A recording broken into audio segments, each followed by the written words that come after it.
Welcome back to my channel. তো আশা করছি আপনারা সবাই খুব ভালো আছেন, সুস্থ আছেন, স্বাভাবিক আছেন, আর আপনাদের আশীর্বাদে কিন্তু আমরাও ভালোই আছি। আজকে হচ্ছে রবিবার, আজকে দিনটা শুরু করলাম, মানে আমার বকবক শুরু করলাম 12টা বাজতে 5 মিনিট বাকি। সকালবেলা উঠেই আজকে একটা খুব ভালো মানে খবর পেলাম আর কি, যে আমার হেল্পিং হ্যান্ড দিদি আজকে আসছেন না। তো মানে কি অবস্থা। আর কালকে তো আমরা ছিলাম না বাড়িতে, জামা কাপড় ওই বাড়িতে একদম মা ভিজিয়ে রেখে দিয়েছে সকালবেলা। মায়ের তো সকালবেলা 7টা সাড়ে 7টায় স্নান হয়ে যায়, মা জানে যে আসবে, এবার ও জানিয়েছে 8:30টার সময়। তখন মা সব কাপড় জামা সব ভিজিয়ে রেখে দিয়েছে যে আসলে ধুয়ে দেবে। এবার সেই ওই বাড়িতে আগে কাপড় জামা, মায়ের স্নান হয়ে গেছে, জামা কাপড়টাকে ধুয়ে দিলাম, মানে কেচে দিলাম একটুখানি। কাঁচা তো সেরকম কিছু না, জাস্ট রাস্তা দিয়ে গেছি, ঘামের জামা সেটাই আর কি, বেশি নোংরাও জামা না। তো ধুয়ে দিলাম, ধুয়ে এঁঠো বাসন ছিল কালকে, সেটাও মাকে মেজে দিলাম। শুধু মায়ের ঘরটা মুছতে পারিনি। তো মা বললো আমি মুছে নেবো। তো এই বাড়িতে আসলাম। এই বাড়িতে এসে এখন বিছনা সব তুললাম, কেন আজকে সকালবেলা রবিবারে নাচের স্কুলে নিয়ে গেছে, নাচের স্কুলে নিয়ে যায় বলে সকালবেলা বিছনাটাকে আর তোলে না। আমি বেলাতেই তুলি। তো এসে আগে বিছনাটা তুললাম, পুরো ঘর দৌড় একদম ঝাড় দিলাম। মুছতে পারবো না আমি, হ্যাঁ, কেন অত করে করতে পারবো না। তা ঝাড় দিয়ে দিলাম ভালো করে, ঠাকুরের বাসনগুলোকে ধুলাম। এখন হচ্ছে বাজারগুলোকে নিয়ে বসলাম, মানে বসলাম বলতে গেলে বাজারটা নামালাম। এই যে মাছ এখন এখানে টোপলা করা আছে, মাছগুলোকে ধোবো, কী কী মাছ এনেছে জানি না। আর এই সব বাসনগুলো সব ছিল, এগুলোকে ধুলাম, এখন বোতলগুলো ভরবো। আর সবজিটাকেও খালি করে দিলাম, সবজির ব্যাগ, কেন যা রোদ উঠেছে না আজকে, আমার চোখ মুখ দেখে বুঝতেই পারছেন, প্রচণ্ড গরম, দেখতে পাচ্ছেন প্রচণ্ড গরম। মানে এইটুকুনি করতে গিয়ে নাজেহাল হয়ে গেলাম। অ্যাকচুয়ালি ঘরটা মোছা যায়, কিন্তু কি বলুন তো, অত বড় জায়গা তো, এত বড় জায়গা, প্লাস হচ্ছে আমাদের যে মানে ওই যে ইয়েগুলো হয় না, লাঠিগুলো মোচার, সেইটা নেই। এবার নিচু হয়ে হয়ে অত আমি মুছতে পারবো না, একদিন করতে গেলে তারপরে আমারও শরীর খারাপ হয়ে যাবে। আমার তো অভ্যাস নেই করা, তাই আমি ঝাড় দিয়ে দিলাম ভালো করে। হ্যাঁ, পুরো ঘর সব ভালো করে ঝাড় দিয়ে দিলাম। এই যে সবজি বাজারের মধ্যে বেশি সবজি আনেনি, গরমকাল তো নষ্ট হয়ে যায়।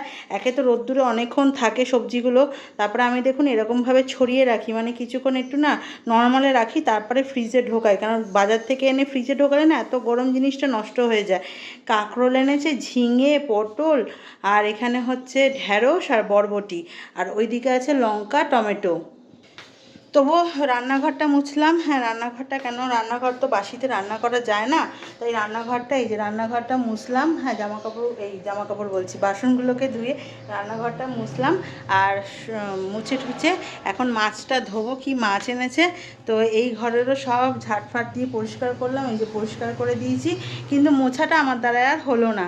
তো যাক, এবার হচ্ছে মাছটা ধুই। আর আজকে এত গরম লাগছে না, কি বলবো, কোনো কাজই যেন করতে ইচ্ছা করছে না, একটু কাজ করতে গেলেই না কেমন একটা ভ্যাপসানি লাগছে। আর হাওয়াও নেই, অন্যদিন একটু হাওয়া ছাড়ে, আজকে হাওয়াটাও নেই। বন্ধুরা, এই যে মাছ টাছ ধোয়া হয়ে গেল, আর আজকে এই সপ্তাহে আর কি বেশি মাছ আনেনি, কেন আনেনি জানি না, হয়তো বেলা করে গেছে, মাছ পায়নি হয়তো।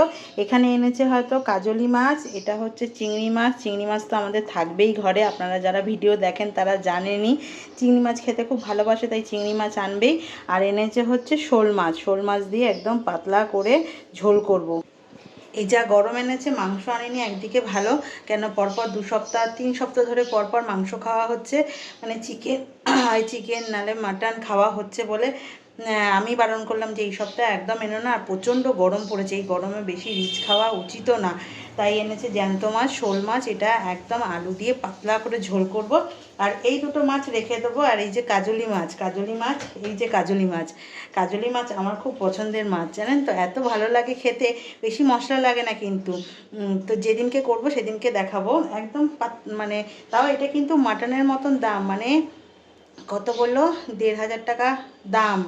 হ্যাঁ, বললো যে বেশি আনিনি, অল্পই এনেছে, যা গিয়ে আমার ভালো লাগে, ও হয়তো অতটা খায়ও না, তাই জন্য এনেছে। যাক, এবার ফ্রিজে রেখে দিই, কেন যা গরম পড়েছে, আর কিছুক্ষণ বাইরে রাখলেই নষ্ট হয়ে যাবে। আর স্ট্যান্ডিটা না ওই বাড়িতে রয়েছে, তো ওই জন্য না সব কিছু মানে শেয়ার করতে পারছি না, স্ট্যান্ডিটা এনে রেখে দিতে হবে, তাই এইরকম মানে কাজ করে তারপরে আপনাদেরকে দেখাতে হচ্ছে। তো বন্ধুরা, এই যে রান্না বসিয়ে দিয়েছি, এই যে মাছগুলোকে ভাজছি, আর ওইদিকে কত মাছের নুন হলুদ মাখানো আছে, মাছ কয়েকটা কয়েকটা করে ভাজছি। আর এইদিকে কিন্তু ভাত বসিয়ে দিয়েছি। আর এই দিকে কিন্তু আমার আলু কাটা হয়ে গেছে, একদম আলু দিয়ে আজকে পাতলা করে ঝোল করবো, আর কিচ্ছু দেবো না। এই যে মশলাও জোগাড় হয়ে গেছে, টমেটো আদা আর লঙ্কা দেবো, আর কিছু দেবো না। একদম সিম্পলভাবে হবে শোল মাছের ঝোল। বন্ধুরা আজকে এমন অবস্থা হচ্ছে, রান্নাঘরে থাকতেই পারছি না। রান্নাঘরে মানে মাছটা দিয়ে কড়াইতে আবার ঘরে চলে আসছি পাখার তলায়, মানে এত অস্বস্তিকর হচ্ছে। জানলাটা খোলা আছে পিছনে, কিন্তু জানলা দিয়েতে একটু হাওয়া আসছে না, উল্টে যেন আগুনের ঝলকা আসছে। কি অবস্থা না, জ্যৈষ্ঠ মাস পড়ে গেছে না, এখন তো একটু আম জাম পাকানোর জন্য তো রোদের তাপটা বাড়বেই, তাই না? কাঁঠাল পাকবে এই রোদের তাপে, আর আমরাও পেকে যাচ্ছি। বাবা যা অবস্থা হচ্ছে, যারা যারা রান্না করেন তারা তারাই বুঝতে পারছেন যে এই যে কী জ্বালা এই গরমের মধ্যে গ্যাসের কাছে গিয়ে রান্না করা। ওরে বাবা রে বাবা, অবস্থা আজকে খারাপ হয়ে যাচ্ছে। তো বন্ধুরা এই যে সব মাছ ভাজা হয়ে গেছে, আর এখানে হচ্ছে আলুগুলোকে দিয়ে দিয়েছি ভাজার জন্য, একটু জিরে ফোড়ন দিয়েছি। আর এই যে আজকে কিন্তু মিক্সিতে আমি আদাটা টমেটোটাকে পেস্ট করে নিলাম, আর হাত দিয়ে ওই ঘষাঘষি করার করলাম না, একদম শর্টকাটে কাজ করছি বন্ধুরা গরমের জন্য। আর এই যে আলুটা ভাজা ভাজা হলেই মশলাটা দিয়ে দেবো।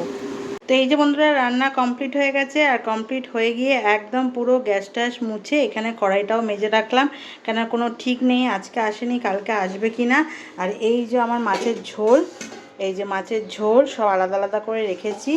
আর এখানে হচ্ছে ভাতটা আছে, এই যে ভাত। আর এইটা হচ্ছে আলাদা করে রেখেছি, এটা রাত্রির জন্য। আর এইটা একদম আলাদা হচ্ছে, এইটা হচ্ছে কালকের জন্য। হ্যাঁ, আসলে এত মাছ তো এখন এবেলা খাওয়া যাবে না, তাই কালকের জন্য রাখলাম। কেন আজকে হচ্ছে অমাবস্যা, ওই ফল হারেনি অমাবস্যা, তাই আজকে আর কোনো মাছ ঠাছ আমি ওই বাড়িতে নিয়ে যাব না। দেখছেন ঘামের জন্য সিঁদুরটা পুরো একদম গলে গলে পড়ছে।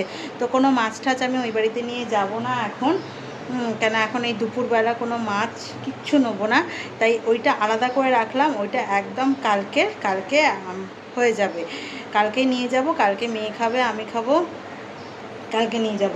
আজকে কিচ্ছু নেবো না মেয়ের জন্য, কেন মাই বারণ করলো। মা বললো যে আজকে তো অমাবস্যা, দুপুরবেলা কিছু নিয়ে আসিস না, মাছ টাছ কোনো কিছু নিয়ে আসিস না, যে যাক গিয়ে। আর আজকের অমাবস্যাটা কিন্তু খুব ভালো অমাবস্যা, অনেক জায়গায় পুজো হচ্ছে, খুব ভালো অমাবস্যা। আর রান্নাবান্না একদম কমপ্লিট। রান্নাবান্না বলতে গেলে বলছিলাম প্রথম থেকে আজকে বেশি কিছু করব না, শুধু মাছের ঝোল করব আর ভাত করব, তা সেই রকমই করেছি। আর ঘরের লাইট একদম বন্ধ করে দিয়ে এই জানলাটা খোলা, এখন পাখাটা চালিয়ে একটু বসি, মানে গাটা যা, মানে কি বলবো, গরমে যা অবস্থা। এখন সঙ্গে সঙ্গে স্নান করতে গেলেই ঠান্ডা গরম লেগে জ্বর এসে যাবে, একটু গা হাত পা না করে স্নান করা যাবে না। যদিও বা আমার জামা কাপড় ছাড়াই থাকে সকালবেলা, হ্যাঁ, ইয়েতে কিছু করি না, বাসি কাপড়ে কিছু করি না, জামা ছাড়াই থাকে। তো আর বকবক করতে পারছি না, একটুখানি বসি। এক নিঃশ্বাসে অনেক, এখন ঘড়িতে বাজে হচ্ছে 2টো, এক নিঃশ্বাসে অনেকগুলো কাজ একসাথে করলাম। এখনও কাজ বাকি আছে, এখন হচ্ছে বাজারগুলোকে ফ্রিজে ঢোকাবো, তাহলে মোটামুটি কাজ আমার কমপ্লিট হয়ে যাবে। তো বন্ধুরা দুপুরের পর, সেই যে 2টোর পর আর আমি কোনো ভিডিও করতে পারিনি। কেন একদম শরীরটা এত খারাপ লাগছিল, গরমে স্নান করে দেখুন মাথায় তেলও দিয়েছি, মাথায় তেল দিয়ে স্নান করে সেই যে ভাত খেয়ে ঘুমিয়েছি। তারপরে ঘুম ভাঙলো হচ্ছে 6টার সময়, আর একদমই আর 6টার সময় উঠে তারপরে টুকিটাকি কাজ করতে করতে আর ক্যামেরাটাকে অনই করতে পারিনি, জানেন তো। এখন ঘড়িতে বাজে হচ্ছে 9টা। এখন ভাবলাম যে ভিডিওটাকে তো শেষ করতে হবে, আর সকালবেলায় তো মানে সকালেই রাত্রে রান্না বান্না সব করাই হয়ে গেছে। হ্যাঁ, তো এখন আর রান্না করার ঝামেলাও নেই, কিছু নেই। তো যাকে এই অবধি যদি আমার ভিডিওটা ভালো লেগে থাকে, তাহলে আমার চ্যানেলটাকে সাবস্ক্রাইব করে প্লিজ আমার পাশে থাকবেন। আর আজকের মতন টাটা বন্ধুরা, কালকে আবার দেখা হবে।